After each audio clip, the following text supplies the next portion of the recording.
Elena Vasquez stared at her screen in the quiet control room orbiting Jupiter.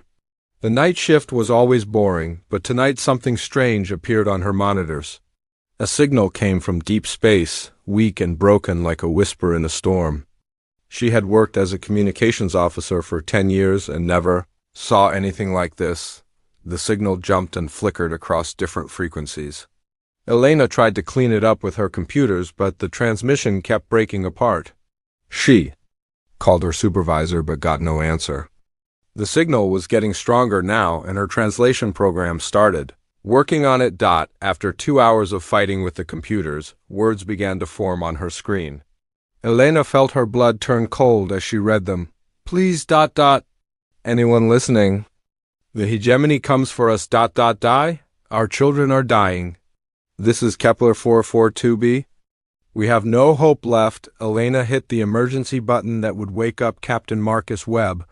Within minutes, Webb rushed into the control room, still putting on his uniform.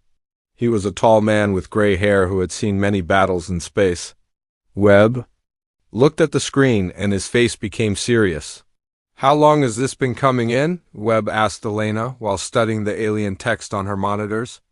Elena told him about the last 3 hours and how the signal kept getting clearer. Webb nodded and called for his best officers to come to the control room right away. More fragments of the message continued to arrive over the next few hours. The aliens calling themselves Rulani were begging for help from anyone who could hear them. They described ships in their sky that looked like metal mountains. These ships belonged to something called the Galactic Hegemony that wanted to kill every Rulani on their world. Dr. Robert Hayes arrived first and began working on the translation computers. He was the best language expert in the human fleet and could decode almost any alien communication. As he worked, more terrible details came through the signal. The hegemony had already destroyed 12 other worlds in the past month. They called it cleansing the galaxy of weak species. Captain, this is genocide, Dr. Hayes said quietly as he read the latest transmissions. These Rulani are peaceful water creatures who never built weapons. The hegemony considers them contamination that must be removed. Webb walked around the room, thinking hard about what to do. Earth had rules about not getting involved in alien wars. The human government wanted to stay hidden and safe from the dangerous powers in the galaxy. But these Rulani were innocent people being murdered for no reason except they refused to become slaves. Admiral Cross called Webb from Earth after hearing about the situation. She was the commander of all human space forces and a woman who never backed down from a fight. Marcus, what do you think we should do? She asked over the video connection. Admiral, these creatures are going to die if nobody helps them, Webb answered. The hegemony has massive fleets and they enjoy killing. If we do nothing, an entire species will be wiped out just because they wanted to stay free. Elena continued monitoring the signals from Kepler 442b, and the news got worse each hour. The Rulani described how hegemony ships were poisoning their oceans and burning their cities. Children were dying from toxic air while their parents could only watch helplessly. The aliens begged anyone listening to at least remember that the Rulani once existed. Admiral Cross made her decision. Marcus, I am authorizing the deployment of Battlegroup Cerberus. Take our best ships and crews to Kepler 442b. These Rulani deserve a chance to live. Webb felt relief and fear at the same time. Battlegroup Cerberus was humanity's most advanced deep space combat fleet with 30 of the deadliest ships ever built. But the hegemony controlled thousands of worlds and had fleets that could darken entire solar systems. Going to help the Rulani might mean the end of human secrecy in the galaxy. Within 6 hours, the human fleet began preparing for the longest journey they had ever attempted. Kepler 442b was over 400 light-years from Earth in a part of the galaxy humans had never explored. The crew loaded extra weapons, supplies, and medical equipment for the refugees they hoped to save. Captain Julie Parker commanded the flagship UES Defiance and came to see Webb before they left. She was young but had already proven herself in battles against space pirates. Sir, what do we know about hegemony tactics? She asked while reviewing the mission files. Webb showed her the intelligence reports they had gathered from captured alien databases. The hegemony used overwhelming numbers and massive ships to crush resistance quickly. They preferred to make examples of rebellious species by destroying them slowly and painfully. Fear was their greatest weapon against civilizations that might resist. They have never fought humans before, Julie Webb told her. They do not know that we come from a death world where everything tries to kill us. They do not know that humans never give up when protecting innocent people, the Rolani. Transmissions became more desperate as the human fleet prepared to jump to faster than light speed. The aliens described huge ships appearing in their sky like dark moons. These ships belonged to Overlord Vask, the most feared commander in the hegemony military, who had personally destroyed 50 worlds. Elena received one final message from the Rolani, as the human ships powered up their jump drives. To whoever hears this, please remember us. We were a people who loved art and music and our children. We never wanted to hurt anyone. If you are listening, do not come here. The darkness is too strong and we do not want others to die for us. Webb stood on the bridge of his command ship and looked out at the 30 vessels of Battle Group Cerberus. Each ship contained the most advanced weapons and shields that human science could build.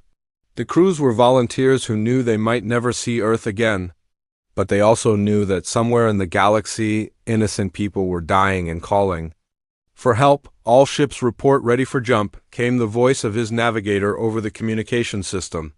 Webb took a deep breath and gave the order that would change human history forever. Execute jump to Kepler 442b. The stars stretched into lines of light as the human fleet entered faster than light travel. They were racing across the galaxy to save a species they had never met from an enemy they had never fought. Webb knew the odds were against them, but he also knew something the hegemony did not. Humans were very good at fighting impossible battles. As the ships traveled through the strange space between stars, long-range sensors detected something massive moving toward the Rolani homeworld. The readings showed over 200 hegemony ships approaching Kepler 442b from the opposite direction. Webb realized they were racing against time to reach the dying world before the aliens could complete their genocide. The countdown timer on his screen showed 18 hours until they reached the Kepler system. Webb hoped they would not be too late to save at least some of the Rolani. He also wondered if 30 human ships could possibly stand against a hegemony extermination fleet that outnumbered them 7-1. Elena continued monitoring alien communications during the long journey through hyperspace. The Rolani voices were getting weaker and more frightened as their world died around them. She promised herself that these innocent people would not die alone and forgotten. The humans were coming, and they would make the hegemony pay for every life they had destroyed. Admiral Diana Cross stood on the bridge of the UES Defiance as Battlegroup Cerberus dropped out of hyperspace at the edge of the Kepler 442 system. She had taken command of the fleet during the journey and now stared at the horror waiting for them on her main screen. The planet that should have been blue and green like Earth was now a sickly yellow color with brown clouds swirling around it. Captain Parker, what are your sensors showing? Cross asked the young officer who had become her second in command. Parker worked at her station with shaking hands as she read the devastating reports. The hegemony had not just attacked the Rolani world, they had poisoned it completely. Admiral, the atmosphere is full of toxic chemicals and the oceans are boiling, Parker said with horror in her voice. They deployed atmospheric processors that are slowly cooking the entire planet. The Rolani cannot breathe their own air anymore. Cross felt anger building inside her as she watched the dying world on her screen. This was not war, it was torture on a planetary scale. The hegemony wanted the Rolani to suffer as much as possible before they died. It was cruelty beyond anything humans had ever imagined. Lieutenant Commander Jake Morrison ran onto the bridge with urgent news from his scout ships. Morrison was a tough soldier who had fought pirates in the outer colonies, but even he looked shocked by what he had found. Admiral, we have refugee ships trying to escape the planet. Dozens of them, maybe hundreds. Cross ordered the fleet to move closer to the fleeing Rolani vessels. As they approached, she could see that the alien ships were nothing like human warships. They looked like giant seashells made of some kind of living coral with no weapons or shields. These were cargo haulers and civilian transports carrying the last survivors of an entire species. The largest refugee ship sent a communication request to the human fleet. Cross accepted the call and her screen filled with the image of an alien. Unlike anything she had ever seen, the creature looked like a cross between a dolphin and an octopus with large, intelligent eyes that showed both fear and hope. "My name is Keth," the alien said in translated speech that sounded like singing mixed with whale songs. "I am a scientist of the Rilani people. Are you the ones who answered our call for help?" "We are humans from Earth," Cross replied. "We came as fast as we could when we heard your distress signal." "How many of your people are still alive?" Keth closed his large eyes for a moment before answering. "Less than 1 million from a population of 3 billion. Most died in the first week when the hegemony released the poison clouds. Our children were the first to go because their smaller bodies could not fight the toxins." Cross felt her heart break as she listened to the alien describe the death of his world. She had seen war before, but never genocide on this scale. An entire civilization was being erased just because they refused to become slaves to the hegemony empire. Morrison prepared to lead rescue shuttles down to the planet's surface to look for more survivors. His team put on their best protective suits and loaded medical supplies for any Rilani they might find. Cross warned him that the atmosphere was deadly even to humans, but Morrison volunteered anyway.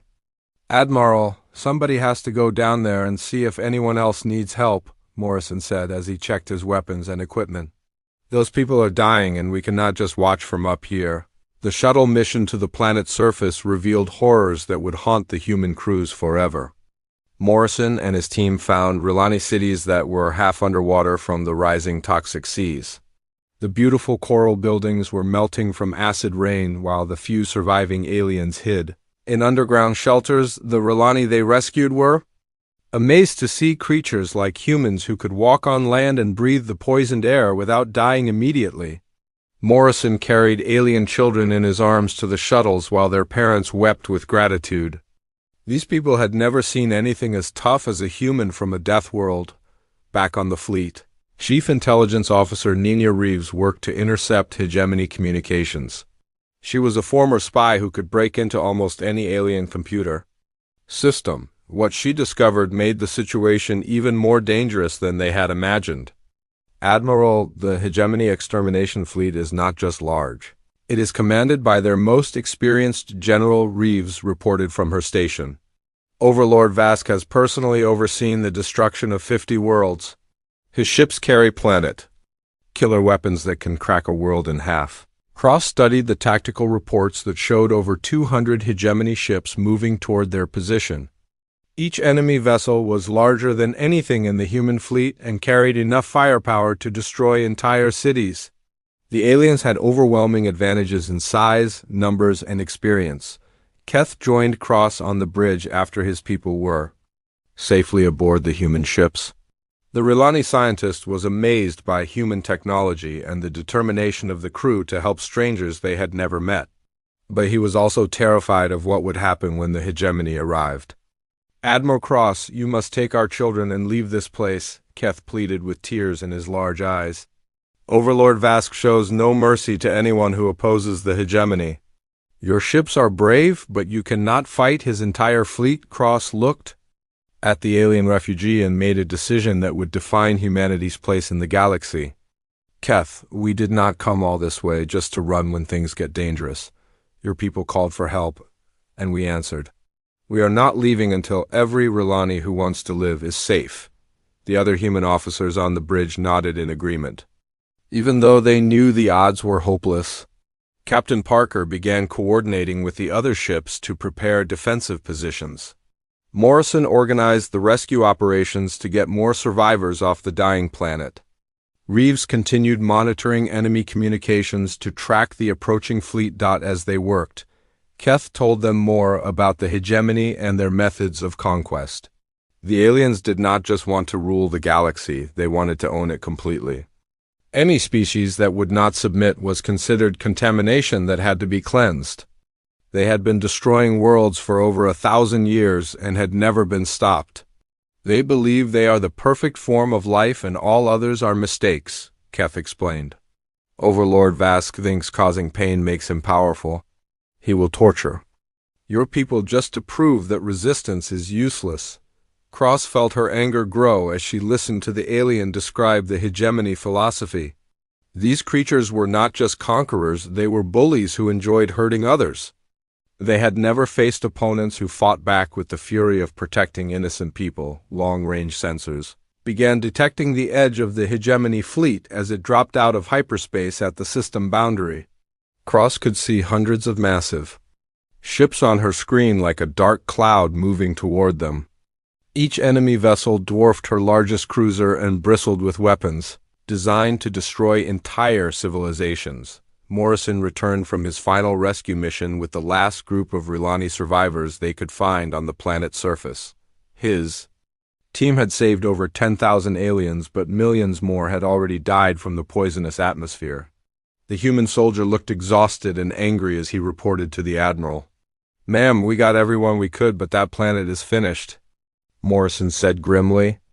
"The hegemony turned it into a toxic wasteland that will be dead for centuries. These aliens never had a chance against weapons like that." Cross nodded and prepared to address the entire human fleet over the communication system, 30 ships. Against over 200 seemed impossible, but she had learned something important about the enemy. The hegemony had grown lazy after fighting weak opponents for so long. They had never encountered humans from a death world. "All ships, this is Admiral Cross," she announced to her fleet.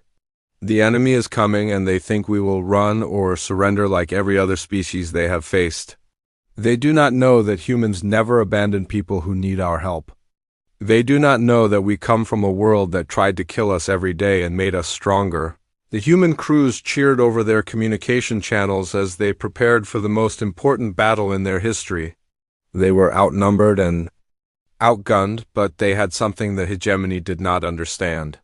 They were fighting to protect innocent people, and that made them more dangerous than any weapon. Keth watched the human preparations with amazement and growing hope.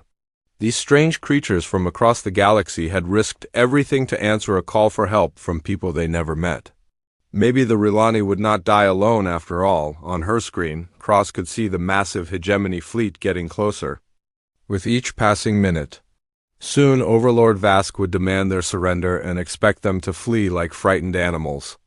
Instead, he was about to learn why humans were called the galaxy's most dangerous predators.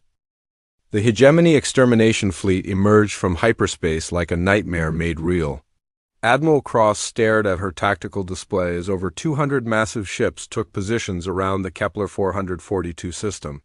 Each enemy dreadnought was 3 times larger than her biggest cruiser and surrounded by swarms of smaller attack craft that still outgunned most human vessels. Overlord Vask appeared on the main screen without warning, his image filling the bridge with an aura of cold menace. The alien commander looked like a giant insect crossed with a machine, his metallic exoskeleton covered in scars from 1,000 battles. 4 arms moved independently as he studied the pathetic human fleet that dared to oppose him. "I am Overlord Vask of the Galactic Hegemony," the alien said in a voice like grinding metal. "You insects have made a grave error by interfering with our cleansing operation. Identify yourselves before I decide how slowly you will die." Cross stepped forward and activated her own communication link, meeting the monster's gaze without flinching. She had faced dangerous enemies before, but nothing like this creature who radiated pure evil. Still, she would not show fear in front of the alien or her own crew. "I am Admiral Diana Cross of the United Earth Defense Force," she replied calmly. "We came to protect the Rilani people from your genocide. If you want them, you will have to go through us first." Vask made a sound like laughter mixed with the screech of tearing metal. The alien overlord had destroyed 50 worlds and faced hundreds of different species. None had ever challenged him directly like these unknown creatures calling themselves humans. "Humans," Vask repeated the word like it tasted bad. "I have never heard of your pathetic species, but you will provide adequate entertainment before I finish cleansing this system.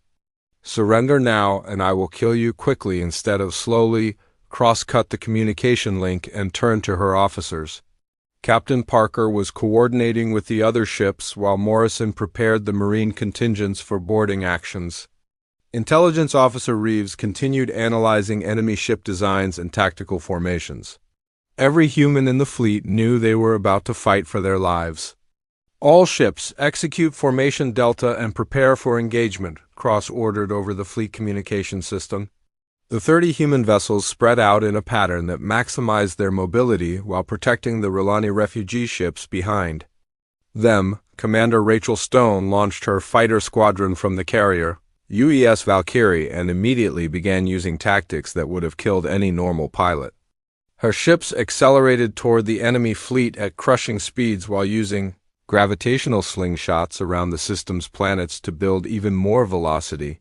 The hegemony formation was designed to stop enemies, who fought like civilized beings, with energy weapons and defensive shields.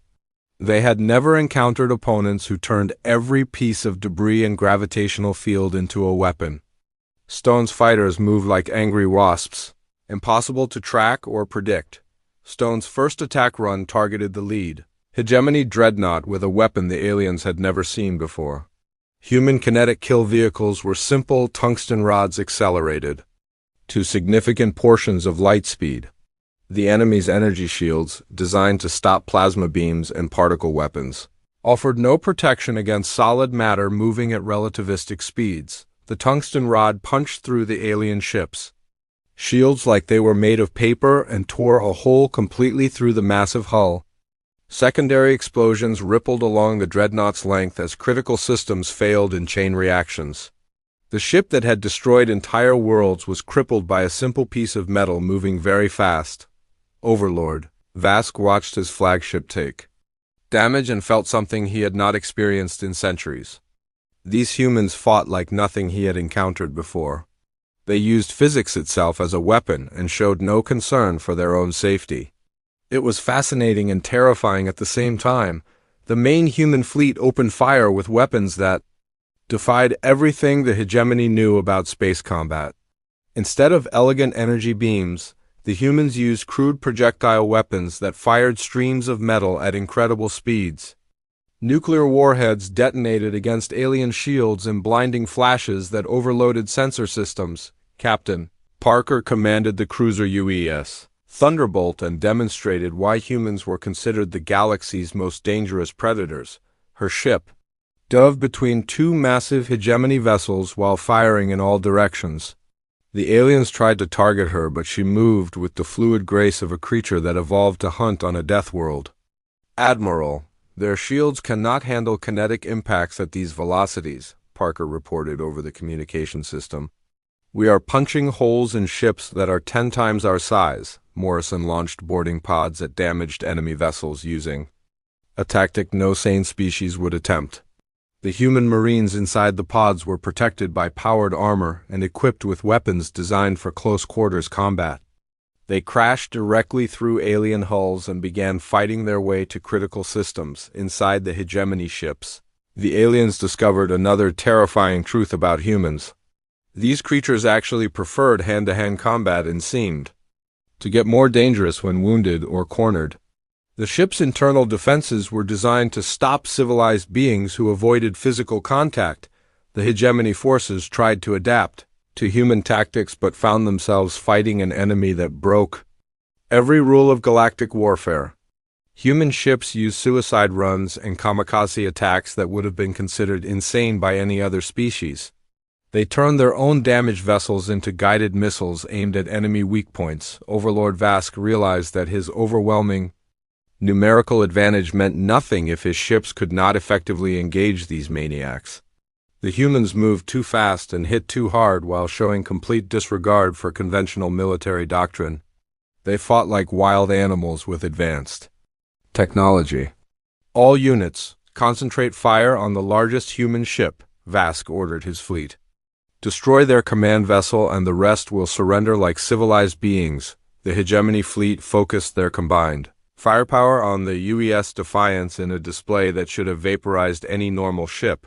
Thousands of energy beams and plasma Bolts converged on Cross's flagship while the Admiral calmly gave orders to her crew. Helm, execute evasive pattern Omega, Cross commanded as her ship twisted through the incoming fire like a dancer avoiding raindrops. Human pilots trained on high-gravity worlds could handle acceleration forces that would crush most aliens. Weapons. Target their command ship and fire everything we have. The Defiance launched its entire nuclear arsenal at Vask's flagship in a concentrated barrage that lit up space like a newborn star. The alien shields flared and overloaded as dozens of fusion warheads detonated simultaneously. For the first time in his long career, Overlord Vask felt his ship shake under enemy fire. Rachel Stone's fighter squadron continued their deadly dance through the enemy formation, using micro-jumps and impossible maneuvers to stay ahead of alien targeting systems. Her pilots had trained for years in Earth's asteroid fields where one mistake meant death. Fighting alien ships was almost easy compared to dodging space rocks at high speed. "Commander Stone, enemy fighters are trying to intercept you," came the warning from Fleet Command. Stone looked at her sensors and saw hundreds of hegemony attack craft moving to surround her squadron. The aliens finally realized they needed to stop the human fighters before they destroyed more capital ships. Stone smiled inside her helmet as she prepared to show the enemy why human pilots were the most feared in known space. "All fighters, engage at will and remember your training." These aliens have never fought anyone from a Deathworld before. The fighter battle that followed became legendary in both human and alien military history. Stone's pilots used every dirty trick and impossible maneuver they had learned while the hegemony forces tried to apply conventional tactics against unconventional enemies. Human fighters dove through explosions and used debris as shields while firing with accuracy that seemed supernatural. Back on the Defiance, Admiral Cross watched the battle unfold with growing confidence. Her ships were taking damage, but they were giving far worse than they received. The hegemony fleet was designed to overwhelm weak opponents with superior numbers and firepower. They had never faced enemies who refused to be intimidated. Intelligence. Officer Reeves detected massive energy readings from deep within the enemy formation. Her sensors showed something enormous powering up inside Vask's flagship, drawing energy from the entire hegemony fleet. Whatever the aliens were preparing, it was big enough to threaten everyone in the system. "Admiral, I am reading massive power fluctuations from the enemy command ship," Reeves reported with concern in her voice. "Energy levels are off the scale and rising. I think they are charging some kind of super weapon." Cross felt ice form in her stomach as she realized what the aliens were planning. If they could not defeat the human fleet in conventional battle, they would use a planet-killer weapon to destroy everyone in the system. Vask would rather commit genocide than admit defeat to an inferior species. On his flagship, Overlord Vask made the decision that would define his legacy. These humans had cost him dozens of ships and thousands of crew members. They had humiliated the hegemony in front of the entire galaxy. Now they would all die along with every Relani in the system. Admiral Cross stared at the energy readings climbing on her screen as the hegemony planet-killer weapon continued charging. The massive device would be ready to fire in less than 10 minutes and would destroy everything in the system, including the Relani refugees they had come to save. Conventional weapons could not penetrate the shields protecting Vask's flagship. "All ships, continue engaging enemy vessels but do not approach the command ship," Cross ordered her fleet. She needed time to think of a plan that could stop the ultimate weapon before it fired. The human fleet was winning the space battle, but none of that would matter if the aliens could destroy the entire system. Captain Parker approached the Admiral with a desperate suggestion that violated every rule in the military handbook. "Ma'am, what if we use the experimental teleportation technology to board their flagship directly? If we can reach their bridge, maybe we can stop the weapon from firing." Cross knew that the teleportation system was untested and dangerous. The few trials on Earth had resulted in equipment failures and injuries to the test subjects. Using it in combat against an unknown alien ship design could kill everyone who attempted the mission. But they were running out of options. "Parker, prepare a boarding team with our best fighters," Cross decided. I will lead the mission personally along with Sergeant Major Bradley and his Marines. If we cannot stop that weapon, everyone dies. Anyway, Sergeant Major Tom. Bradley was a veteran of Earth's worst urban warfare campaigns and had survived battles that would have broken lesser men. He was exactly the kind of soldier needed for a mission that would involve fighting through an alien ship filled with enemies. Bradley selected 20 of his toughest Marines for the suicide mission, the teleportation system activated with a sound like reality tearing apart. Cross felt her body dissolve into energy before reforming inside the Hegemony flagship surrounded by her boarding team. The alien corridor was dark and filled with strange atmosphere that burned her lungs even through her protective suit. Immediately, alarms began screaming throughout the enemy ship as automated systems detected the human intruders. Blast doors slammed shut while defensive turrets emerged from the walls to target the boarding party. The aliens had built their internal security to stop energy-based life forms, not physical creatures with projectile weapons. Bradley's Marines opened fire with assault rifles that sent streams of metal bullets through the alien defenses. The ship's energy shields were useless against solid projectiles moving at high velocity. Hegemony security forces had never faced opponents who preferred kinetic weapons over energy beams. Admiral, we need to reach the bridge before that weapon. Fires! Bradley shouted over the sound of gunfire echoing through the metal corridors. The human team moved through the ship like wolves hunting in a pack, using their superior mobility and aggression to overwhelm alien defenders. As they fought deeper into the flagship, Cross discovered the true horror of the Hegemony Empire. The ship contained thousands of trophy rooms filled with artifacts from destroyed civilizations.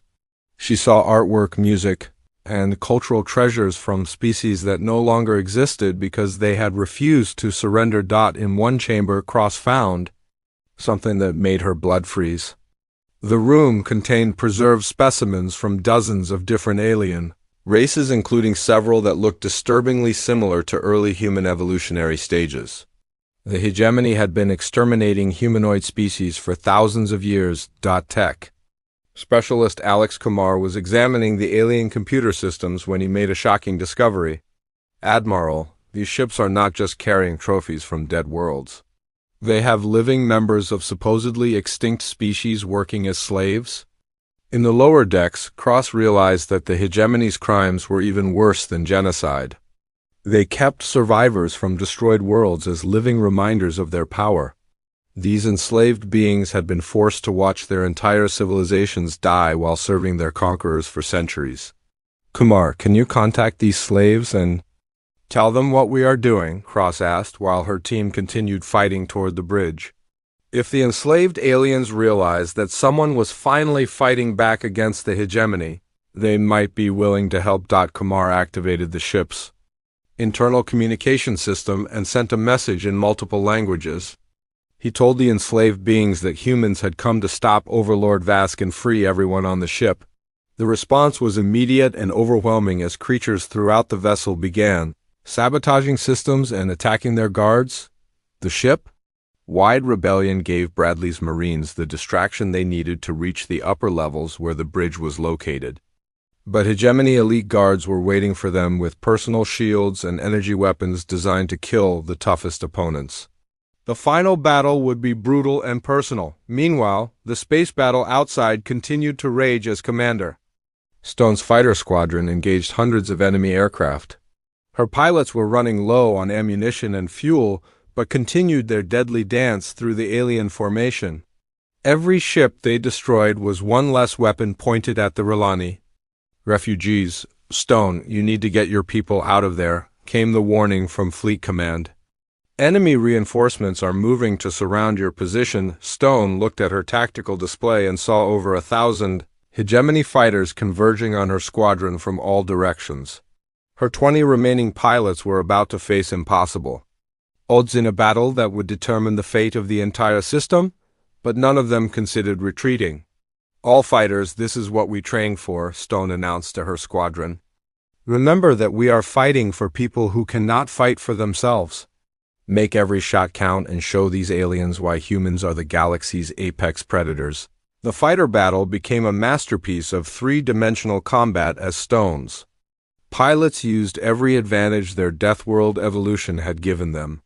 They could handle acceleration forces that would kill normal beings and react to threats faster than alien computer systems could track them, back inside the flagship. Cross and her team reached the final corridor leading to Vask's command center. The passage was defended by the Overlord's personal guard, massive aliens in powered armor who had never been defeated in personal combat. These creatures were the elite of the elite, chosen for their skill and absolute loyalty. Bradley and his Marines charged the alien guards in a frontal assault that should have been suicide. But the humans fought with the desperate fury of creatures protecting their pack, using every dirty trick and brutal technique they had learned in Earth's deadliest conflicts. They showed no mercy to enemies who had committed genocide. The battle in the corridor was savage and personal as humans and aliens fought with knives, claws, and bare hands when their ranged weapons ran empty. Cross found herself facing a guard twice her size while explosions shook the ship around them. The alien was stronger, but she was faster and more desperate. Kumar managed to reach a computer terminal and began downloading critical information about hegemony fleet movements and military capabilities. What he found would change human understanding of the galactic political situation forever. The hegemony controlled over 1,000 worlds, but their empire was built on fear rather than loyalty. Admiral, according to these files, dozens of species are waiting for someone strong enough to lead a rebellion, Kumar reported while copying the alien databases. The hegemony rules through terror, but most of their subjects would fight back if they had hope. Cross realized that the human intervention might be the spark that ignited a galaxy-wide revolution against hegemony rule. But first they had to survive the next few minutes and stop the planet killer weapon that was almost ready to fire. The energy readings were approaching critical levels. The enslaved aliens throughout the ship continued their uprising, sabotaging systems and freeing other prisoners from the lower decks. Creatures that had been broken by centuries of servitude found new courage when they saw humans fighting the guards who had tormented them for so long. Bradley's Marines finally broke through the guard positions and reached the entrance to Vask's command bridge. The massive blast doors were sealed with multiple security systems, but the humans had brought shaped charges designed to penetrate the toughest armor. Nothing would stop them from reaching their target. Charges set, everyone take cover, Bradley announced as his team prepared to blow open the final barrier. On the other side of those doors was Overlord Vask and the controls for the weapon that would kill millions of innocent people. The fate of two species would be decided in the next few minutes. Cross checked her weapon and prepared for the final confrontation with the monster who had destroyed 50 worlds. She thought about the Rilani children who were counting on her to save them, and the human crews who had followed her across the galaxy to fight impossible odds. The charges detonated with a sound like thunder, blowing the blast doors into twisted metal fragments. Through the smoke came the roar of an enraged Overlord Vask as he realized that these insignificant humans had actually reached his inner sanctum. The final battle was about to begin. Admiral Cross stepped through the smoking wreckage of the blast doors and into Overlord Vask's command center. The alien bridge was a temple to destruction with holographic displays showing the 50 worlds the monster had personally destroyed. At the center of it all stood Vask himself, towering over the humans with 4 arms spread wide in challenge. "So the insects finally reach my inner sanctum," Vask snarled as his personal shields flared to life around his massive form. "I have been wondering what manner of creature would dare oppose the hegemony's righteous cleansing. Now I see you are nothing but primitive mammals who crawled out of some forgotten mud ball." Cross raised her weapon and aimed it at the alien overlord's center mass. Behind her, Sergeant Major Bradley and his Marines spread out to surround their target, while the planet killer weapon continued charging toward critical levels. They had less than 3 minutes before it would fire and destroy everyone in the system. "We are humans from Earth," Cross replied calmly as she studied the aliens' defenses. "We came because innocent people called for help, and we always answer that call. Your reign of terror ends today." Vask, the alien overlord, made that terrible sound. that passed for laughter among his species. In his 1,000 years of conquest, he had faced every type of opponent the galaxy could produce. Energy beings who could reshape matter with their thoughts, machine intelligences that computed battle, strategies in nanoseconds, and psychic entities that could crush minds from across star systems. You speak of innocence and justice like they have meaning, Vask said while activating weapons built into his armored exoskeleton.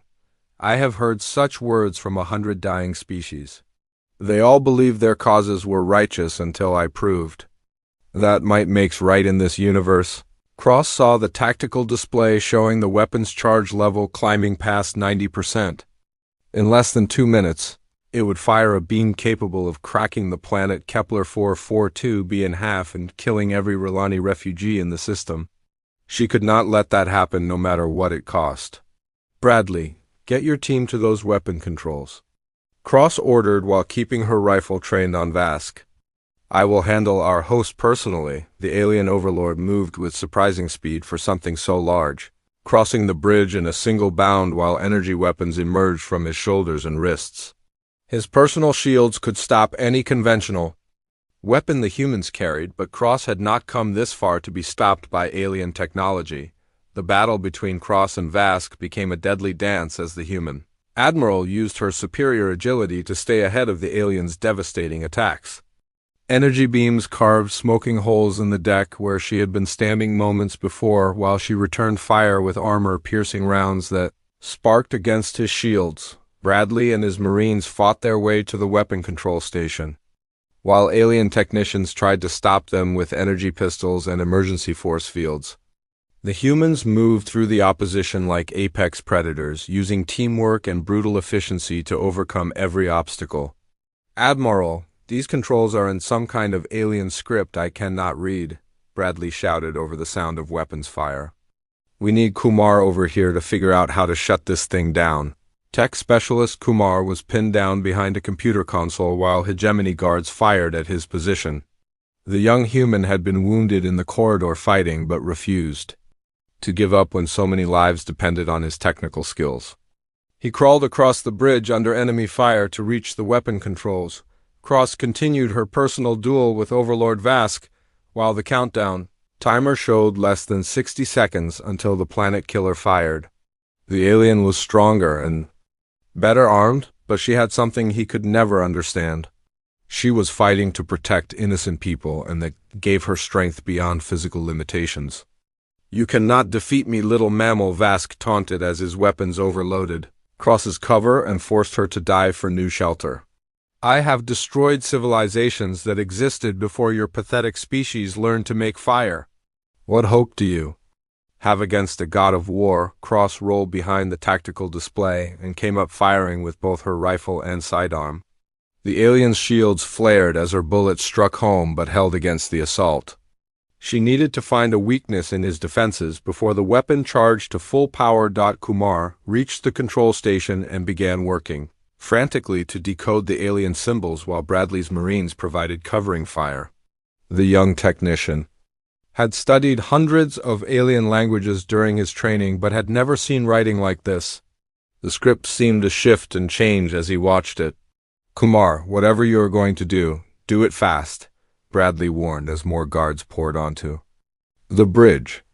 We are running out of ammunition and the timer is still counting down. The weapon charge level reached 95% and the entire ship began vibrating from the massive energies being channeled through its systems. Outside in space, the human fleet continued their desperate battle against overwhelming odds while their admiral fought for all their lives on the enemy flagship. Cross realized that conventional tactics would not work against Vask's superior technology.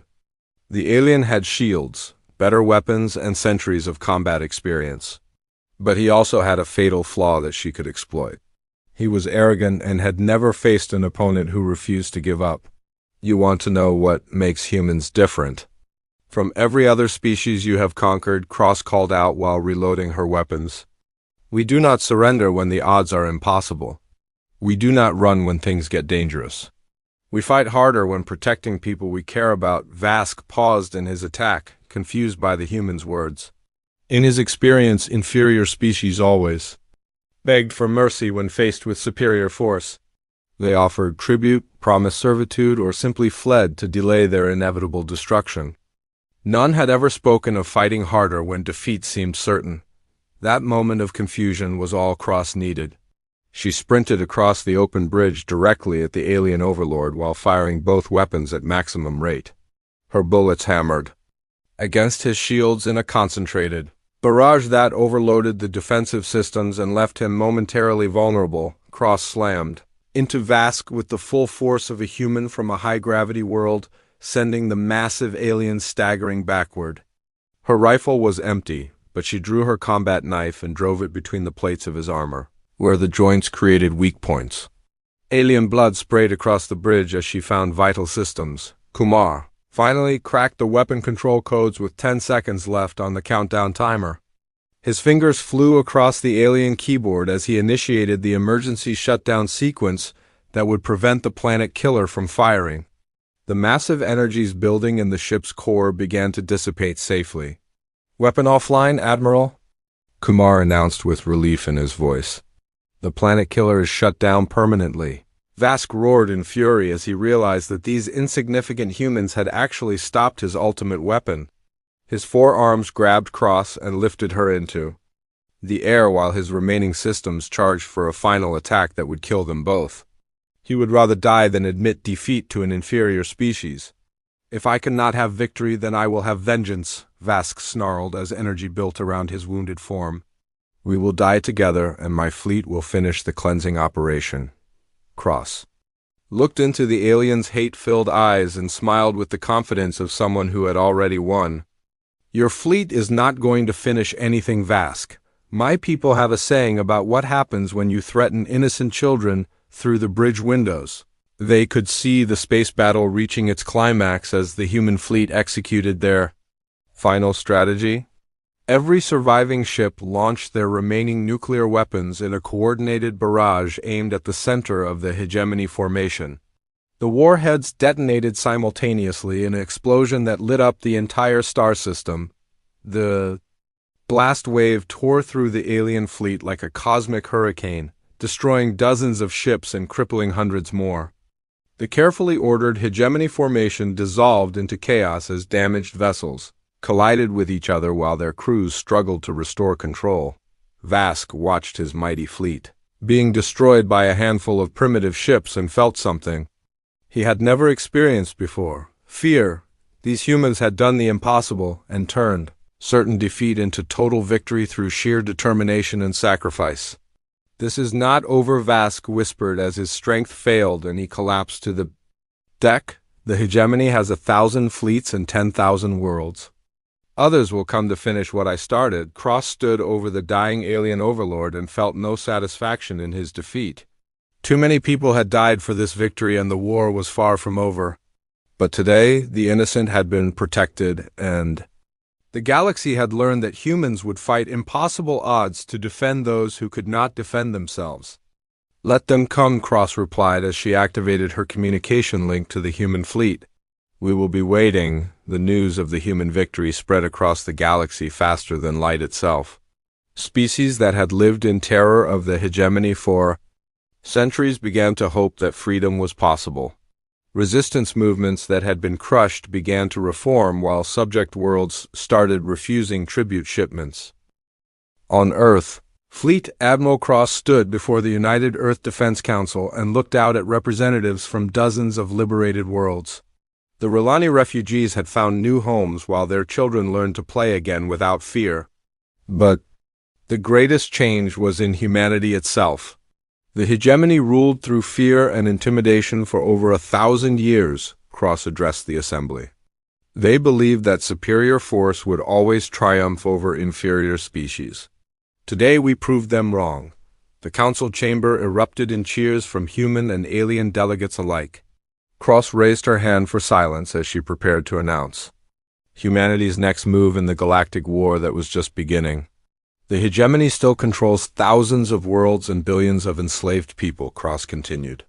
"They will send more fleets and better weapons against us. But they made one critical error in their calculations. She gestured to the mixed crowd of humans and aliens who had united against tyranny. Former enemies worked together while refugee children played in the corridors outside. The galaxy was changing and the hegemony could not stop it. They thought we would run when faced with impossible odds, Cross concluded. They did not understand that humans never abandon people who need our help. We are going to free every enslaved world and show the galaxy what happens when you threaten innocent children deep in hegemony space. The Supreme Overlord received reports of Vask's defeat and the destruction of an entire extermination fleet. For the first time in a millennium, the Empire faced opponents who had defeated their best commander and most advanced weapons. These humans were unlike any species. They had encountered. The Supreme Overlord studied intelligence reports about Earth and its inhabitants with growing concern. The planet was a death world where everything tried to kill its inhabitants. The humans had evolved as persistence hunters who never gave up and pack fighters who protected their group against any threat. Begin mobilization of the Grand Armada. The Supreme Overlord commanded his terrified subordinates. These Deathworlders have shown the galaxy that we can be defeated. We must crush them completely before their rebellion spreads to our core worlds, but it was already too late. Across the Empire, enslaved species were rising in revolt while human ships appeared in systems thought secure.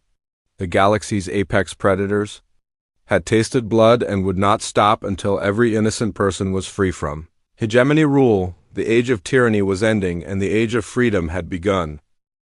Commander Elena Voss floated through the narrow corridors of Beacon 7, her cybernetic hearing implants picking up the subtle hum of life support systems that others couldn't hear. The space station orbited at the very edge of human territory, a lonely outpost that watched the darkness between stars for signals that might never come. She had been stationed here for 3 years, and most days brought nothing but static and the endless chatter of cosmic radiation. Dr. Marcus Webb hunched over his workstation in the communications bay, his wild gray hair sticking up in all directions. As he fine-tuned the quantum receivers for the 1,000th time this month, he was brilliant but strange, the kind of man who talked to his equipment like it was alive and could solve mathematical equations that made other scientists weep. The young technician Riley Santos sat nearby, her fingers dancing across holographic displays as she monitored deep space frequencies that stretched beyond anything humans had ever reached before. The three of them made up the entire crew of Beacon 7, along with 2 maintenance robots and an AI that spent most of its time complaining about the station's outdated systems. It was quiet work, the kind that drove some people mad with boredom, but Elena found peace in the routine. She had seen enough war during the Titan conflicts to appreciate the value of a boring day. That peaceful routine shattered at 14:27 station time when Riley's equipment started screaming. The young woman jerked back from her console as if it had bitten her, her dark eyes wide with shock. Numbers and symbols cascaded across every screen in the communications bay, patterns that looked almost like language but followed no structure any human had ever seen. The signal was powerful, burning through space with an intensity that suggested it had been transmitted using technology far beyond anything humanity possessed. Dr. Webb rushed to Riley's side, his excitement visible as he studied the flowing data. His hands moved rapidly across his own controls, running the signal through every translation algorithm in the station's database. Elena watched both of them work, her military training keeping her calm even as her heart began to race. In 30 years of space service, she had never seen anything like this. The patterns began to shift and change, mathematical symbols replacing the alien script as Dr. Webb's programs worked to find common ground. Prime numbers appeared first, then the basic constants of physics, followed by star charts that showed their local region of space with frightening accuracy. Someone or something out there knew exactly where humanity lived, and they were trying. Very hard to communicate. Dr. Webb's voice cracked with emotion as he spoke. The signal was definitely artificial, definitely intelligent, and definitely not human. More than that, it was desperate. The mathematical progressions showed stress patterns, repetition that suggested urgency, and embedded within the star charts were tactical symbols that looked disturbingly like battle formations. Riley worked to clean up the signal, filtering out cosmic interference and boosting the weaker portions of the transmission.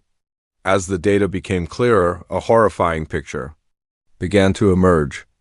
The star charts showed the location of a solar system about 40 light-years away, marked with symbols that Dr. Webb interpreted as population centers.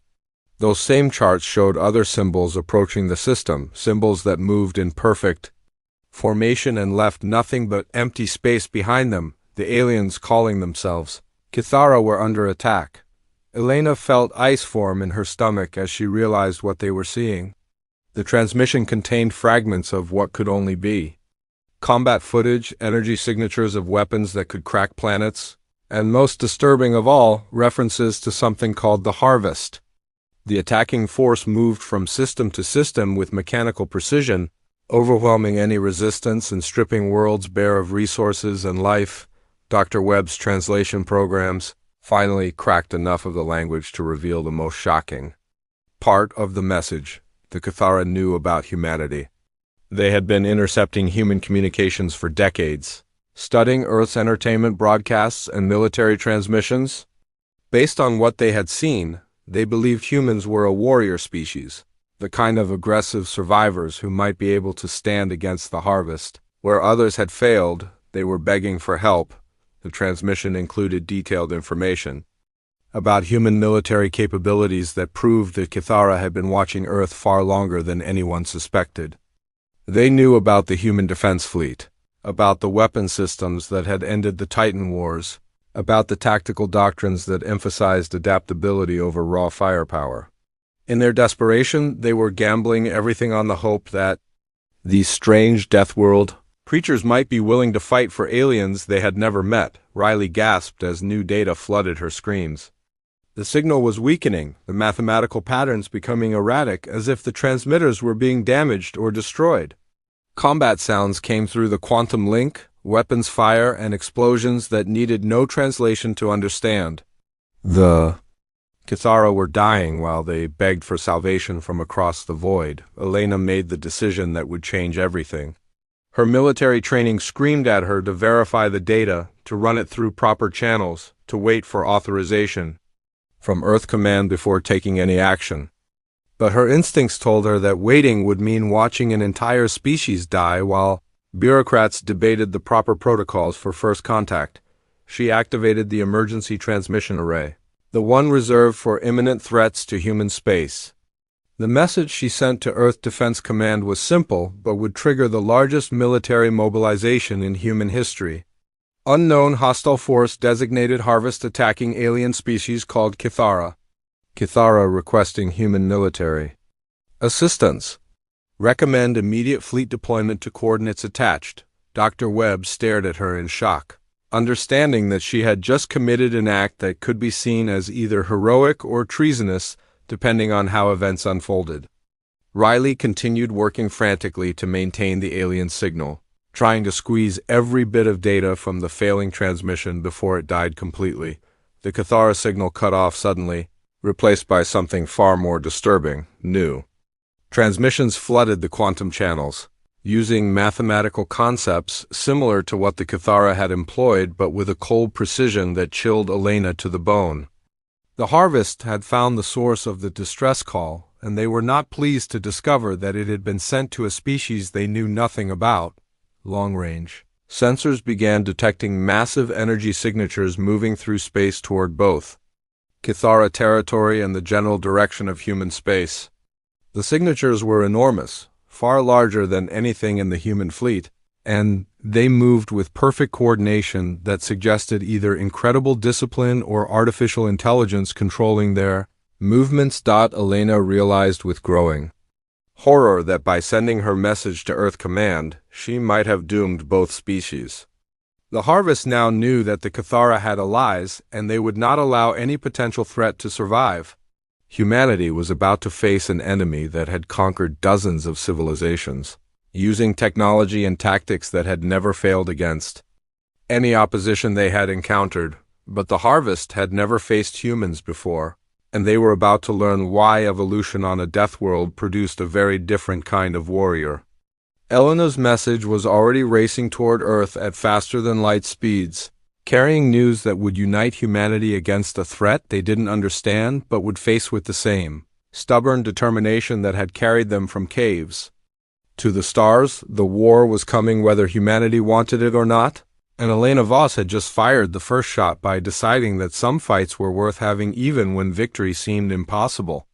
In the darkness between stars, ancient forces were stirring that would test everything humans thought they knew about survival, sacrifice, and what it meant to be the apex predators of a universe far more dangerous than they had ever imagined. Admiral Jackson Cross stood before the massive holographic display in the war room deep beneath Luna City, his scarred face reflecting the blue glow of star charts that showed human territory spread across dozens of systems. The emergency session of the Terran High Council had been called within hours of receiving Commander Voss's transmission from Beacon 7, and every military leader in human space was either present in person or connected through quantum links that spanned light years. President Maria Blackwood entered the chamber with the stride of someone who had commanded Marines in ground combat before politics claimed her life. Her dark eyes swept the assembled officials with the calculating gaze of a predator evaluating threats, and when she spoke, her voice carried the authority of someone who had earned respect through blood rather than birthright. The alien transmission from Beacon 7 had reached Earth Defense Command just 6 hours ago, but the implications were already reshaping everything humanity thought they knew about their place in the galaxy. Dr. Kenji Nakamura hunched over his portable workstation, his fingers flying across holographic displays as he analyzed every byte of data the Cathara had transmitted. As Chief of Xenobiology and First Contact Protocols, he was responsible for making sense of what these aliens were and what they wanted from humanity.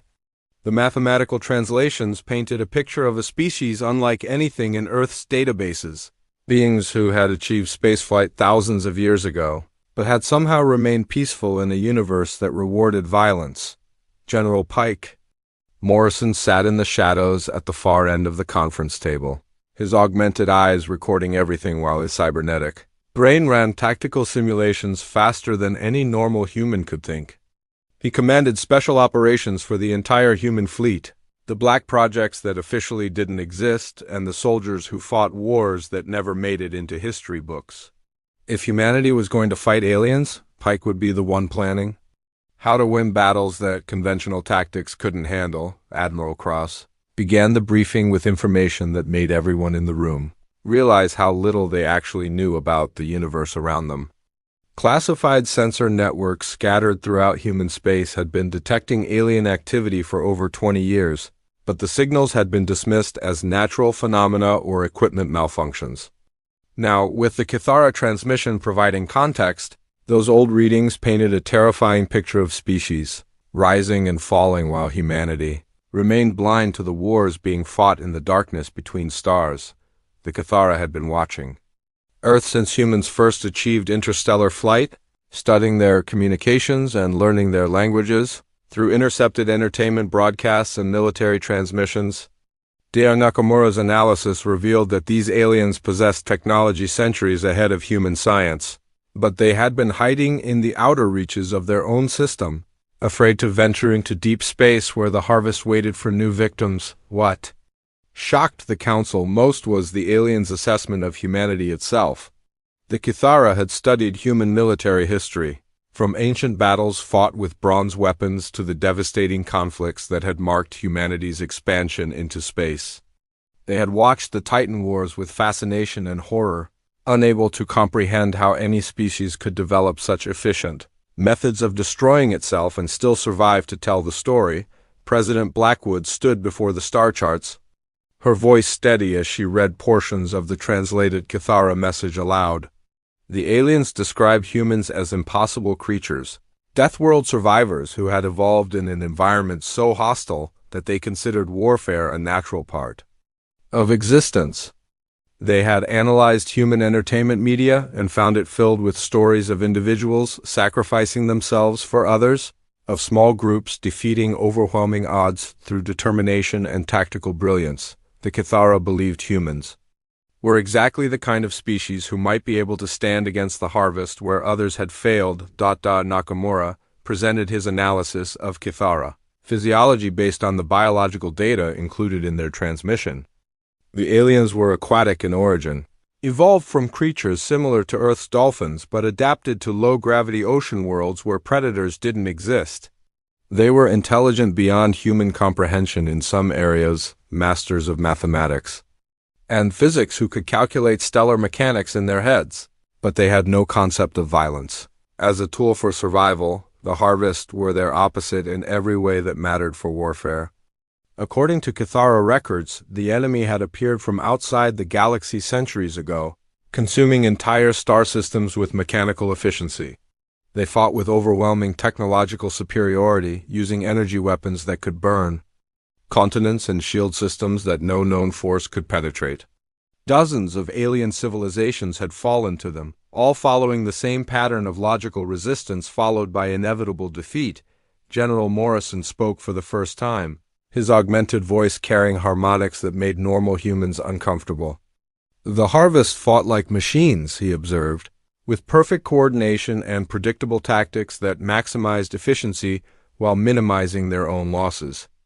They had never encountered a species that embraced chaos as a weapon, that deliberately sacrificed efficiency for adaptability, that considered impossible odds a personal challenge rather than a reason to surrender. The debate that followed would be remembered as one of the most important conversations in human history.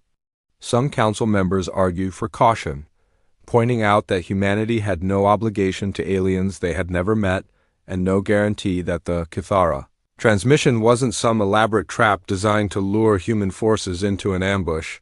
Others insisted that first contact should follow established protocols, with diplomatic missions and careful negotiations rather than immediate military action. Admiral Cross ended the argument by revealing classified information that changed everything. Human intelligence networks had been detecting massive energy signatures moving through space toward the edge of human territory for the past 3 days. The signatures matched descriptions in the Kithara transmission perfectly, and they were heading directly for Earth's outer colonies. The Harvest had already found humanity, probably through captured Kithara data, and they were coming whether humans wanted a war or not. The second alien transmission arrived while the Council was still debating their response. This time, the signal came from the direction of Harvest space, using mathematics similar to the Kithara language but with a cold precision that made human translation algorithms struggle to process the data. The message was simple enough for any species to understand: a demand for immediate surrender followed by precise descriptions of what would happen to human worlds if compliance was not forthcoming. The Harvest had studied the intercepted Kithara data and knew about human military capabilities, but they were not impressed. Their message included tactical assessments that dismissed human weapons as primitive, human ships as fragile, and human tactics as chaotic noise that would collapse under organized assault. They gave humanity 72 hours to prepare for absorption into their collective, after which resistance would be met with total extermination. President Blackwood looked around the war room at faces that had grown hard with determination. The decision was no longer whether to help the Kithara or risk human lives for aliens they had never met. The choice was between fighting the Harvest on humanity's terms, or waiting for them to arrive at Earth with overwhelming force and perfect intelligence about human defenses. She authorized Operation Salvation Storm, with a simple statement that would echo through military academies for generations. Humanity had never backed down from a fight they believed was worth having, and they weren't about to start now. The full mobilization order went out across human space within minutes, calling every ship, every soldier, every weapon that could be brought to bear against an enemy that had never faced anything like the products of Earth's violent evolution. Admiral Cross took command of the largest fleet in human history. Ships pulled from patrol duty and garrison assignments across dozens of worlds. General Morrison began planning special operations that would have been considered war crimes if applied against other humans, but were simply practical tactics when facing aliens who intended to exterminate every man woman and child inhuman. Space. As the Council dispersed to prepare for war, deep space sensors detected the first harvest ships entering the outer rim of human territory. They moved in perfect formation with energy signatures that dwarfed anything in the human fleet. But they were about to learn that sometimes the biggest advantage in warfare was being too crazy for the enemy to predict your next move. Captain Nova Sterling gripped the command chair of the UES Retribution as her ship dropped out of faster-than-light travel at the edge of the Kepler system, where intelligence reports suggested the first harvest forces would make contact with the human fleet. Around her, the bridge crew worked with the focused intensity of professionals who knew they were about to make history. Though none of them expected to survive long enough to read about it in textbooks, the Retribution was humanity's most advanced dreadnought, bristling with weapons that could crack moons and defensive systems that had never been tested against alien technology. Lieutenant Commander Alex Torres hunched over the tactical display, his augmented reflexes already calculating firing solutions for targets that hadn't appeared yet. Chief Engineer Dmitry Volkov muttered curses in 3 languages as he pushed the ship's reactors beyond their safety ratings, knowing that every extra percentage of power might be the difference between victory and death.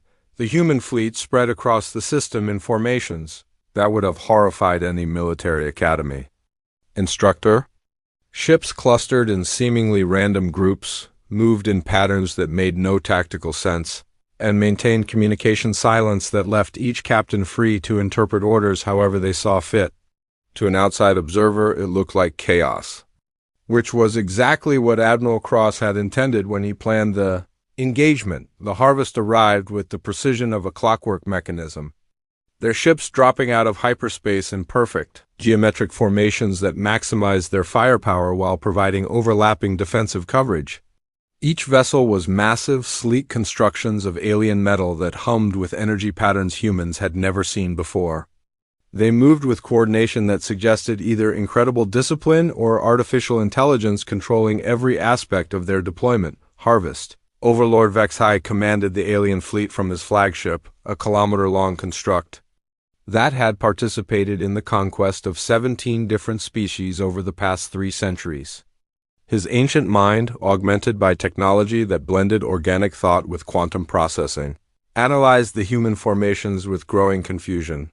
The tactical displays showed ships scattered across the system with no apparent pattern, using communication frequencies that changed randomly, and energy signatures that suggested their reactors were operating at dangerous levels. The first exchange of fire revealed the technological gap between the 2 species in devastating clarity. Harvest energy weapons reached across millions of kilometers to strike human ships with pinpoint accuracy, burning through defensive screens that had been designed to stop the most powerful weapons in human space. Human return fire seemed primitive. By comparison, kinetic projectiles and fusion warheads that the Harvest point defense systems eliminated with casual efficiency, but something was wrong with the human response that Vexhai couldn't identify. Their ships took catastrophic damage and kept fighting, crews continuing to operate weapon systems even as their hulls vented atmosphere into space. Worse, they weren't following any tactical doctrine the Harvest databases contained. Individual ships broke formation to attack targets that made no strategic sense. Captains sacrificed their vessels to protect others with no apparent command structure, and damaged ships deliberately rammed Harvest vessels instead of attempting to withdraw for repairs. Captain Sterling watched her tactical display with the cold calculation of someone who had learned warfare in the asteroid belt conflicts where there were no rules except survival. The Harvest ships were superior in every measurable way, but they fought like they expected their enemies to be reasonable. Human commanders had thrown reasonable tactics out the airlock the moment they realized they were outgunned, outmaneuvered, and probably going to die no matter what they did. Lieutenant Commander Torres identified the pattern first, his enhanced mind processing tactical data faster than normal human reflexes could follow. The Harvest were concentrating their fire on command ships and heavy vessels, trying to break human coordination and eliminate their most dangerous weapons. But human fleet doctrine had been developed during the Titan Wars against opponents who used similar tactics, and every captain knew how to operate independently when communications failed. Chief Engineer Volkov appeared on the bridge with a grin that would have terrified anyone who knew him well. He had been modifying the Retribution system since the moment they received deployment orders, turning safety protocols into suggestions and engineering specifications into starting points for creative destruction.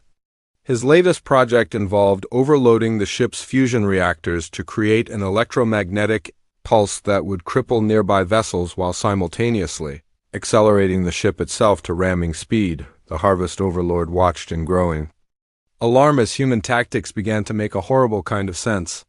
Their ships weren't trying to win a traditional engagement because they couldn't match Harvest firepower in direct combat.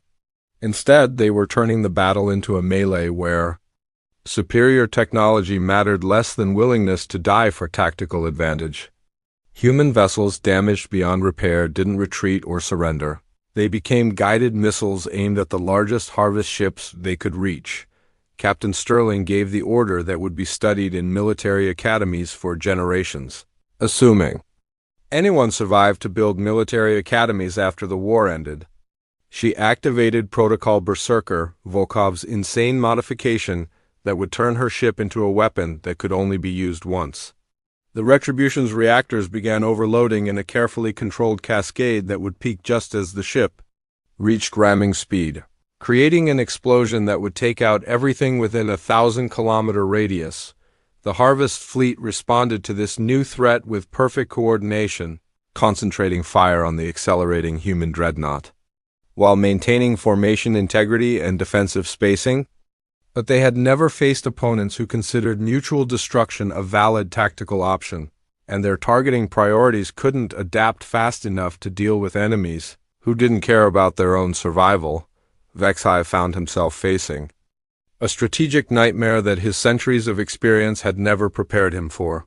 Human ships that should have been destroyed continued fighting with whatever weapons remained functional. Crews that should have surrendered when their life support failed kept broadcasting defiant messages while they died at their posts. Captains who should have preserved their valuable vessels for future battles instead used them as ammunition against targets that weren't even tactically significant. The explosion when the Retribution reached the Harvest flagship lit up sensors across the system, a miniature star that burned for 3 full seconds before fading into expanding clouds of ionized metal and organic compounds. The blast crippled 6 Harvest vessels and destroyed 2 others completely, but more importantly, it accomplished something that no species had achieved in over 300 years of Harvest expansion. It forced them to retreat. The Harvest fleet pulled back in perfect formation, their coordination unbroken even as they fled from opponents who should have been easily defeated. Vexai stared at his tactical displays in something approaching horror, trying to understand how a technologically inferior species had inflicted casualties that violated every projection his computers had calculated. The humans fought like they didn't understand that losing was possible, as if defeat was simply another obstacle to overcome through sufficient application of violence and determination, but the victory came at a terrible cost that would haunt human space for years to come. The Retribution was gone along with her entire crew, and dozens of other ships had been destroyed or crippled beyond repair. Worse, long-range sensors were detecting massive energy signatures moving through Harvest space. Fleets that dwarfed the force they had just fought and were heading toward both human and Cathara territory with obviously hostile intent. Captain Sterling's sacrifice had won the first battle, but it had also revealed humanity's location and capabilities to an enemy that possessed resources beyond anything humans could match. The Harvest now knew they were facing a species that fought without regard for conventional tactics or acceptable losses, and they were mobilizing their full military might to ensure that such dangerous chaos could never threaten their ordered universe again. In the debris field where the Retribution had died, automated beacons transmitted her final message across human space, a simple statement that would become the battle cry for everything that followed. The message was pure Nova Sterling, blunt and uncompromising in the way that only humans who had evolved on a death world could manage. They wanted a fight. Now they've got one. Ambassador Dr. Leela Chun Okafor floated in the specially designed atmospheric suit that allowed her to survive in the crushing depths of Aquanus, the Kithara homeworld that existed beneath kilometers of liquid methane, where pressure would have flattened any unprotected human instantly. Around her, bioluminescent structures pulsed with patterns that she was beginning to recognize as the architectural equivalent of Kithara language. Buildings grown rather than constructed in a city that had existed beneath the waves for over 50,000 years. Kithara Prime Scholar Ith Malar moved through the water with grace that reminded Chun Okafor of Earth's whales, his massive form propelled by organs that manipulated local gravitational fields rather than crude mechanical systems. His ancient mind carried memories of the Kithara civilization's entire history, including the first terrifying encounters with the harvest that had driven his people into hiding on their ocean world. He was the last surviving member of the High Council that had once governed dozens of star systems before the Great Dying began. The meeting between human and Kithara representatives was taking place in the deepest archives of Aquanus, surrounded by data crystals that contained the accumulated knowledge of a species that had been exploring space when humans were still discovering fire. The translation barriers had been overcome through mathematics and shared scientific principles, but the cultural gulf between the two species seemed almost impossible to bridge. Scholar Ithmalar communicated through patterns of light and electromagnetic pulses that Chun Okafor's equipment translated into concepts that human language could barely express. The Kithara had achieved interstellar flight through mastery of physics that humans were only beginning to understand, but they had done so as explorers and philosophers rather than conquerors. Their civilization had spread across dozens of worlds through peaceful expansion, sharing knowledge and resources with other species they encountered among the stars. That peaceful expansion had made them easy targets when the harvest arrived. The data archives painted a horrifying picture of systematic extermination that had been proceeding for over 3 centuries. The harvest moved from system to system with mechanical precision, overwhelming defenses that relied on negotiation and logical tactical responses.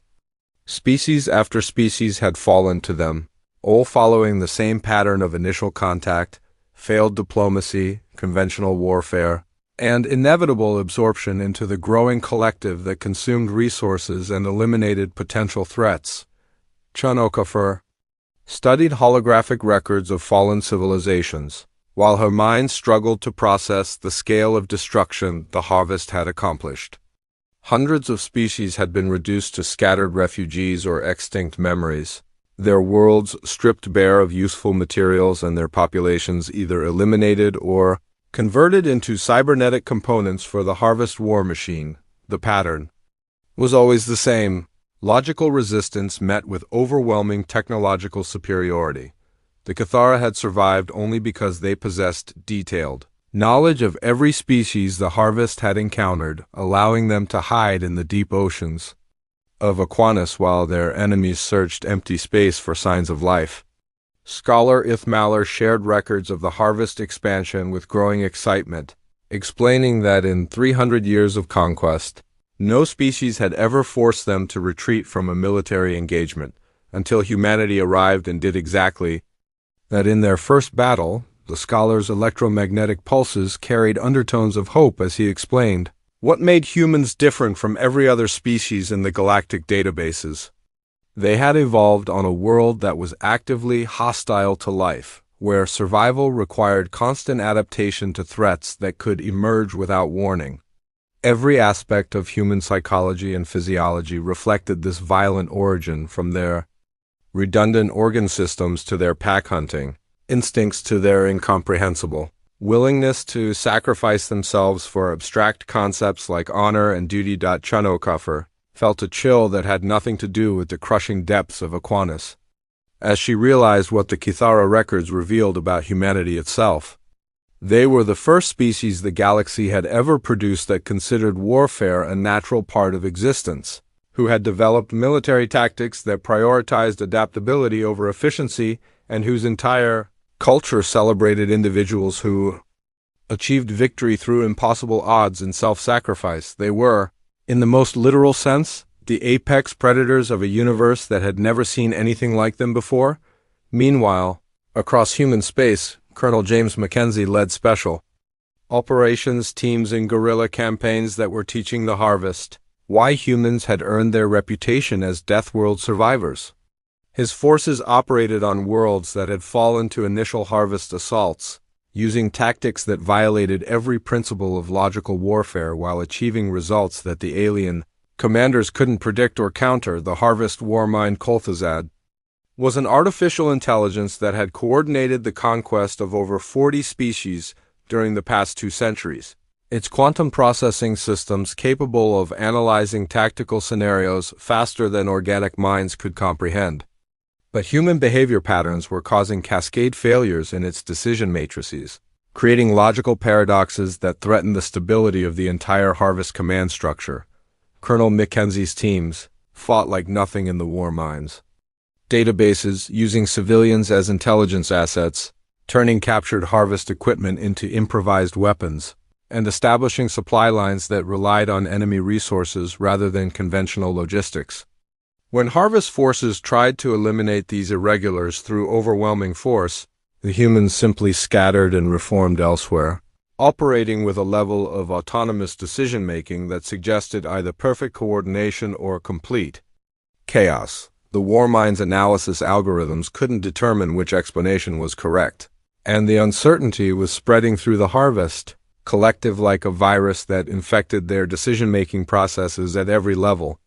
Tactical programs that had functioned perfectly for centuries were producing contradictory results when applied to human opponents, and the entire conquest operation was beginning to slow as commanders requested additional computational resources to solve the problem of fighting enemies who didn't follow any recognizable patterns. Back on Aquinas, Scholar Ithmaler revealed the location of the Harvest Central Command, a massive construct positioned at the edge of the galaxy where their civilization had first emerged from the space between stars. The facility coordinated all Harvest military operations across known space, its artificial intelligences processing tactical data from thousands of active conquest zones while maintaining the technological superiority that had made their expansion possible. Destroying the Central Command would cripple the Harvest War effort, but reaching it would require a fleet to fight through the most heavily defended region of space that any species had ever encountered.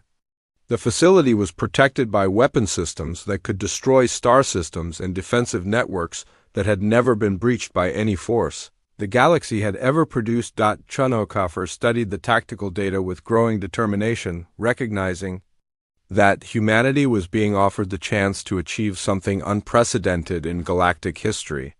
The Kithara were providing the intelligence and navigational data necessary to reach the Central Command, but the actual assault would require human tactics and the kind of desperate courage that only Deathworld survivors could provide. The ambassador realized that the alliance between humans and Kithara represented something the galaxy had never seen before.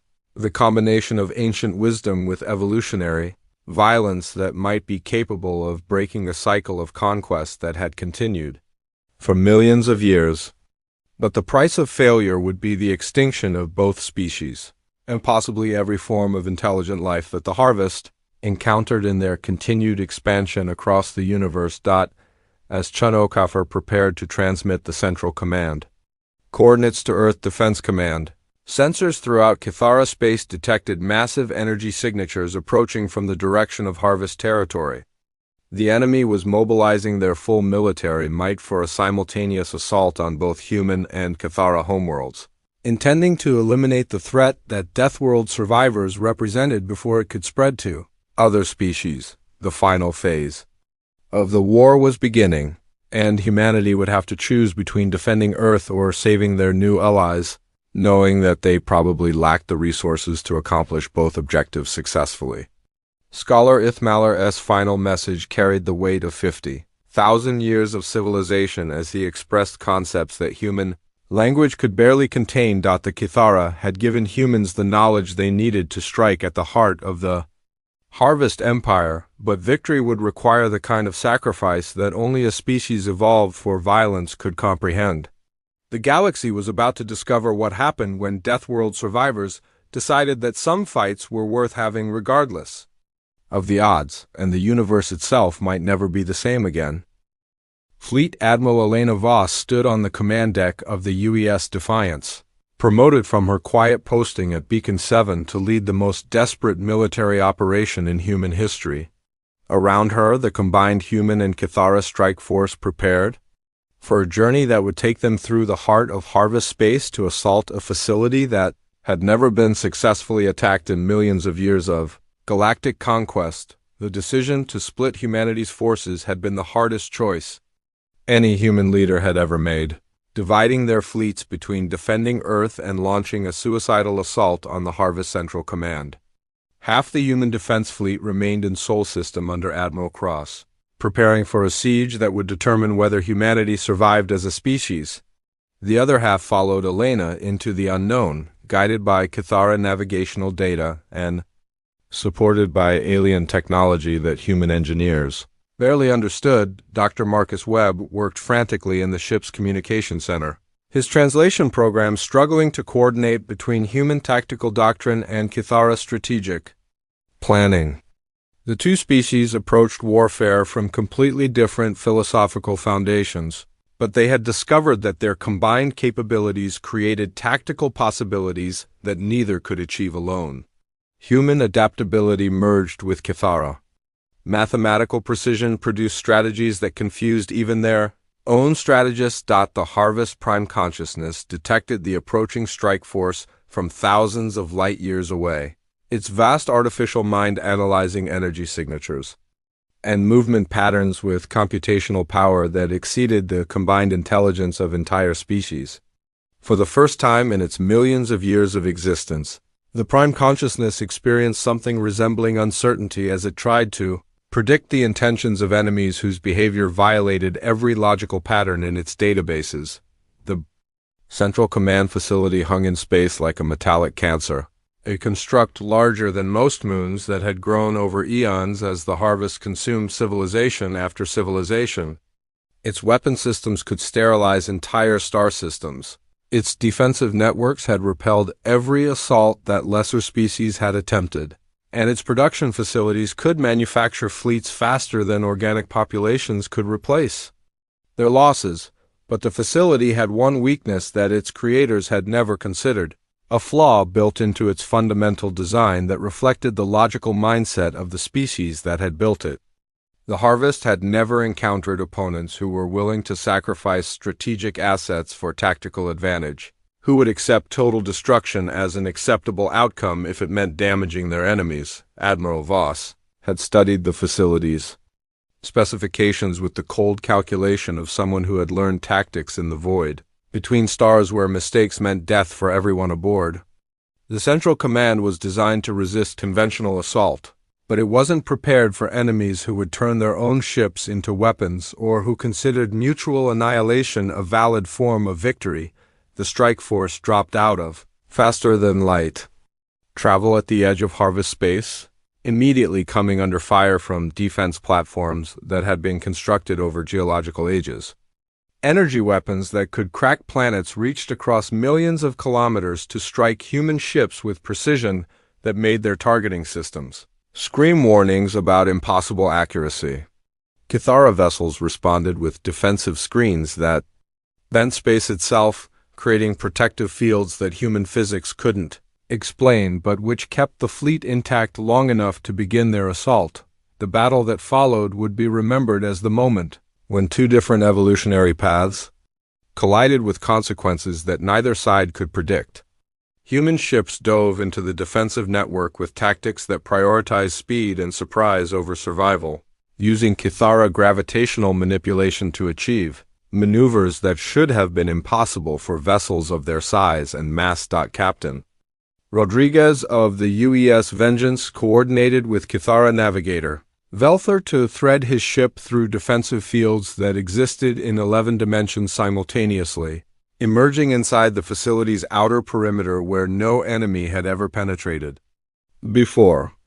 His crew worked with alien specialists whose communication methods involved mathematical concepts that human minds couldn't process directly, but somehow they achieved coordination that allowed both species to function as a unified fighting force.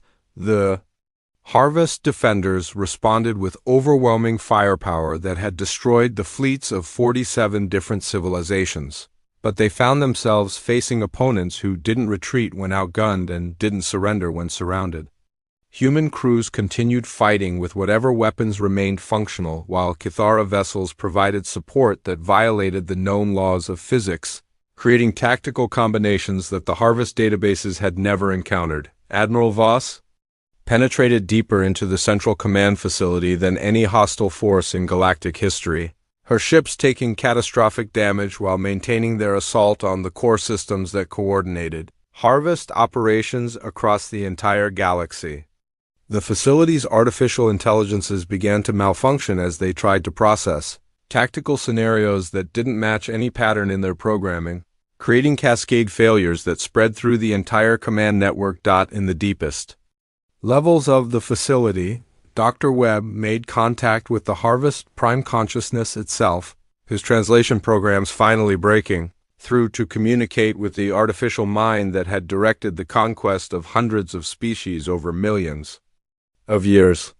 What they discovered there changed everything both species thought they understood about the war they had been fighting.